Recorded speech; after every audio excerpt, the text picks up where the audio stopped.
బయట చల్లటి వర్షం పడుతుంటే మనం లోపల మిర్చి తింటే ఎంత బాగుంటుంది కదా. సో మిర్చిలోనే మీకు ఈరోజు కొంచెం స్పెషల్లీ చెప్తాను.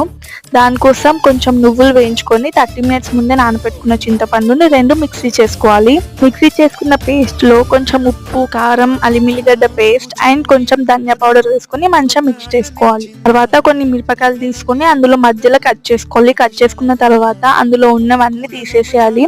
అట్లా తీసేసుకున్న తర్వాత మనం ముందు ప్రిపేర్ చేసుకున్న పేస్ట్ ని మొత్తం ఫిల్ చేయాలి అన్నిట్లో. తర్వాత బజ్జీ కోసం కొంచెం శనగపిండి తీసుకొని అందులోనే కొంచెం గోధుమ పిండి వేసుకొని సోడా వేసుకొని సాల్ట్ కూడా వేసుకోవాలి. అందులో కొంచెం వాటర్ వేసుకొని మంచిగా ఉండలేకుండా కలుపుకోవాలన్నమాట.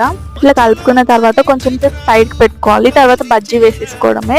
బజ్జీలో మిడిల్ లో పెట్టుకోవడానికి ఫస్ట్ ఆనియన్స్ చిన్న కట్ చేసుకొని ఉప్పు, కారం అండ్ లెమన్ వేసుకొని మంచిగా మిక్స్ చేసుకోవాలి. ఇలా బజ్జీ వేసుకున్న తర్వాత దాన్ని మిడిల్ లో కట్ చేసి అది పెట్టుకోవాలి. ఇలా చేసుకొని తింటే ఎంత బాగుంటుందో తెలుసా, మీరు కూడా ట్రై చేయండి.